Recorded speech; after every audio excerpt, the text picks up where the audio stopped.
হুজুররা সব মহর দেয় ভাই। আমার বিয়েতে মহর ছিল সম্ভবত 25,000 না 35,000। জি, ও আমার বিয়ে অনেক আগে, আমার বিয়ে 17-18 বছর হয়ে গেছে। যাই হোক, কেমনে বেশি ভাই? 35,000 যদি তখন হয়, এখনকার কত? 1.5 লাখ, 1 লাখ, এর বেশি নাকি? বিয়ের ব্যাপারে ছেলের বেতন 10,000 হলে কত টাকা কাবিন করা উচিত? মেয়ের পক্ষ 10 লক্ষ টাকা কাবিন করতে বলছে, এখন ইসলাম দৃষ্টিতে কি করা উচিত? ভাইরা আমার, এটা আমাদের দেশে একটা বড় রোগে পরিণত হয়েছে, মহামারীতে পরিণত হয়েছে। ব্যাপার কি? সব নারায় তাকে শুরু করছে কেন ভাই? বিপদে আছেন সব। মেয়ের বাবা যারা আছেন, ভালো করে শুনে রাখেন, খুব সিরিয়াস কথা। আমি বিভিন্ন সময় বলার চেষ্টা করি, বিয়ে বরকতপূর্ণ হওয়ার জন্য 3টি পূর্ব শর্ত আছে। কোরআন হাদিস ঘাঁটলে, আমাদের বর্তমান অবস্থাকে রিয়েলাইজ করলে, গবেষণা করলে প্রতীয়মান হয় যে 3টি বিষয় আছে, যে বিষয়গুলো থাকলে বিবাহ বরকতময় হবে। আমি সবসময় বলার চেষ্টা করি, ভালো করে শুনে রাখেন, মহরের পরিমাণ বেশি করার মধ্যে বিয়েতে কোনো বরকত তো নিহিত থাকেই না, কল্যাণ তো থাকেই না, বরং উল্টাটা। নবী করিম সাল্লাল্লাহু আলাইহি সাল্লাম থেকে যে সমস্ত হাদিস বর্ণিত হয়েছে সেগুলো যদি আপনি সামনে রাখেন, একটা হাদিস আছে, ইন্না আযমান নিকাহি বারাকাতান আইসারুহা মাউনাহ, সবচেয়ে বরকতময় বিয়ে হলো সেই বিয়ে যে বিয়েতে মহরের পরিমাণ সবচেয়ে সহনীয় থাকে, কম থাকে। তাহলে 10 লাখ 20 লাখ টাকা মহর হলে সেই বিয়ে বরকতময় হবে? হ্যাঁ, ছেলে যদি ওরকম সামর্থ্যবান হয় তাহলে 10 লাখ কেন, 10 কোটি টাকাও দিতে পারে, সেটা তো ভিন্ন বিষয়, তার সামর্থ্য অনুযায়ী সে দিবে। এই জন্য সাহাবীরা বলতেন যে মেয়ের বিয়েতে মোহর বেশি হয় যদি গর্বের বিষয় হতো, তো মুহাম্মদ সাল্লাল্লাহু আলাইহি সাল্লামের মেয়েদের বিয়েতে অনেক মোটা অঙ্কের মোহর ধরা হতো।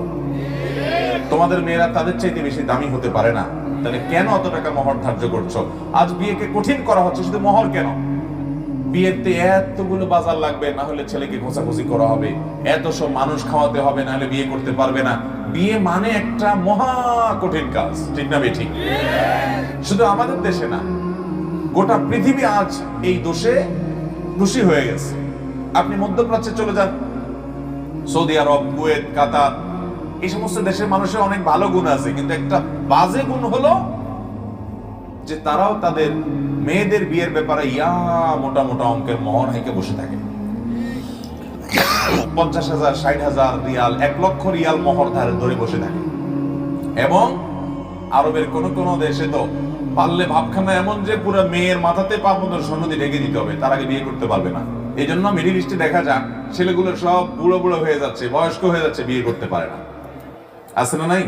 মধ্যপ্রাচ্যে যারা আছেন তারা জানেন, আমি ছিলাম, আমি জানি যে সেখানে বুড়ো বড় হয়ে যাচ্ছে ছেলেরা, বিয়ে করতে পারে না, কারণ বিয়ে করতে এতগুলো টাকা লাগে, 1 বস্তা টাকা লাগে। অনেক বুড়া আছে, তার পয়সা করি আছে, সে বিয়ে করতেছে একটার পর একটা, ভালো শরীর জায়েজ করছে, করতেই পারে, তার রাইট আছে। কিন্তু অনেক ছেলে ফেলে আছে সারা জীবন কামাইতে কামাইতে সে বিয়ে করতে পারে না। বিয়ে যত কঠিন হবে জেনা তত, বিয়ে যত কঠিন হবে জেনা তত, আর জেনা যত সহজ হবে সমাজে, মেয়ের বাবারা এই দায় থেকে তারা এড়াতে পারবেন, ছেলের বাবারাও এড়াতে পারবেন না, কারণ তারা ছেলেকে বিয়ে দিচ্ছেন না পায়ে দাঁড়ানোর নাম করে। বাবারা বিয়েকে সহজ করেন। আমরা আমাদের কথা যদি বলি, ভাই আপনার বিয়ের মোহর কত ছিল? হ্যাঁ, 1.5 লাখ তো অনেক টাকা ছিল। কবে বিয়ে করছেন আপনি? কত বছর হয়েছে? 10 বছর আগে 1.5 লাখ টাকা বেশি হয়েছে। আপনার শ্বশুরও বেশি করছে আপনার বিয়ে। দিছেন না কাটাকাটি বেশি দিছেন আরো, মাশাআল্লাহ। দেখছেন, হুজুররা সব মহর দেয় ভাই। আমার বিয়েতে মহর ছিল সম্ভবত 25,000 না 35,000। জি, ও আমার বিয়ে অনেক আগে, আমার বিয়ে 17-18 বছর হয়ে গেছে। যাই হোক, কেমনে বেশি ভাই?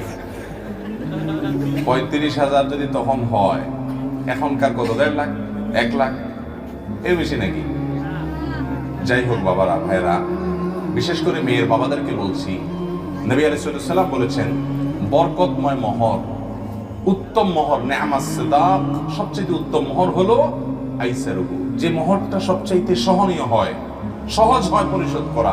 দেখেন, ধরলেন 10 লাখ টাকা, 10 পয়সা আপনার মেয়ে পাইল না, এ দানায় বানাই করে চিটের করে লাভটা কি বলেন? তার চাইতে এমন যৌক্তিক মোহর ধরেন যেটা আপনার মেয়ে পাবে এবং ছেলের জন্য আদায় করা কি হবে, সহজ হবে। আমি বিভিন্ন জায়গায় বলি, যদি অনেক বেশি মোহর ধরে ফেলছে, আগে কিছু বলতে পারেন নাই, তাহলে এখন স্ত্রী বরাবর দরখাস্ত লিখবেন, বরাবর মুহতারামা স্ত্রী, বিষয় মোহর কমিয়ে দেওয়ার আবেদনপত্র যথাবিহিত সম্মান প্রদর্শন পূর্বক নিবেদন। এই যে আমি আপনার হতভাগা স্বামী, আমার বিয়ের সময় এত মোটা অঙ্কে মোহর ধরা হইয়াছিল, আমি ইহা কোনোভাবেই আদায় করিতে সক্ষম নই, বিধায় আপনি অনুগ্রহ করে আমার মোহর কমাইয়া দিয়া বা কিস্তিতে পরিশোধ করবার সুযোগ দিয়া বাধিত করিবেন। ভাইরা, বলেছি এটা একেবারে এইভাবে দরখাস্ত কোনো কথা নাই, শুধু বোঝার জন্য বললাম। কিন্তু বইয়ের কাছে নরম হয়ে যারা ফেসে গেছেন আগে ভাগে, তারা এখন ফুসলায়া ফাসলায়া উদ্ধার হওয়ার চেষ্টা করেন। আর যারা এখনো বিয়ে শাদী করেন না, যুবক পোলাপান, সাবধান হয়ে যান। যেই শ্বশুর 10 লাখ 20 লাখের নিচে মেয়ে দিবে না, ওই শ্বশুর দ্বারা কাছে যায় না। উনি ওনার মেয়ে নিয়ে কই যায় দেখা যাক। মনে রাখবেন, মনে রাখবেন, টাকা পয়সা কখনো সংসার টেকাতে পারে। আমাদের বাপ চাচারা যারা ছিলেন, মুরব্বীরা যারা অনেক সিনিয়র বয়সে, যাদের বয়স 60-এর উপরে, 55-এর উপরে, 65 এরকম, এই লোকগুলোর খোঁজ খবর নিয়ে দেখেন, মোহর 10 টাকা ছিল, 20 টাকা ছিল, 50 টাকা ছিল, 100 টাকা ছিল। আপনি বলবেন তখনকার 100 টাকা অনেক টাকা, ঠিক আছে বুঝলাম অনেক টাকা, তাই বলে তখনকার 100 টাকা এখনকার 30 লাখ টাকা তো না, এত বেশ কম তো না। তো ওই 100 টাকার বিয়ে যা দেখেন 60 বছর 50 বছর টিকছে, 40 বছর টিকছে, আছে না নাই? শুধু টিকছে তা না, এমন টিকা টিকছে যে একদম সুপারগুলোর মতো, মেড ইন জাপানের মতো মহব্বত, আছে না নাই? আর যুবকরা এখন, মেয়ের বাপরা 20 লাখ 30 লাখ 40 লাখ মোহর ধরে, ওই ছেলের পেটে পাড়া দিলে 10,000 টাকা বাইর হবে না, কিন্তু মোহর ধরে কত? আপনার 30 লাখ টাকা মোহর যদি লাগে, তাহলে ওই গরিবের ছেলে কাছে কেন বিয়ে দেওয়ার কথা বলছেন আপনি? আপনার সেখানে যাওয়া উচিত না, সব টাকা ঠিকই বলছি। ভাইরা আমার, এই কাজটা করবেন না। এখন বিয়ে ঘরে ঘরে ভেঙে যাচ্ছে, ঠিক না বেঠিক? দাম্পত্য জীবনের শান্তি বলতে কিছু, আপনি 30 লাখ ধরলে আপনার মেয়েকে ছেড়ে সে যেতে পারবে না, আপনি তাকে আটকাইলেন। এই বিয়ের মোহরটা এরকম ফালতু উদ্দেশ্যে আল্লাহ তাআলা নির্ধারণ করেন নাই, বরং বিয়ের মোহরটা স্ত্রীর প্রাপ্য, যতটুকু সে দিতে পারবে ততটুকু ধার্য করবেন এবং পুরোটা দিয়ে দিবেন। খবরদার ছেলেরা কিন্তু এই ফান্দে পা দিবেন না।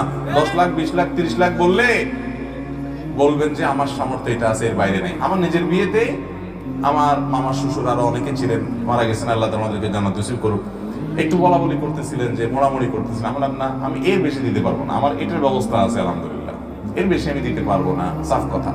আমি পুরোটা দিয়ে দিছি এবং যত হুজুর আছে খোঁজ করে দেখবেন সব হুজুরটা দিয়ে দিছে। এই মামলার বেশিরভাগ আসামি হলো এই 20 লাখ 30 লাখ পাটিয়ালা লোকেরা। 20 টাকাও দেওয়ার খবর নাই, ধরে রাখছে কত? 20 লাখ। মেয়ের বাবারা, আপনারা কিন্তু আল্লাহর কাছে জবাবদিহি করতে হবে।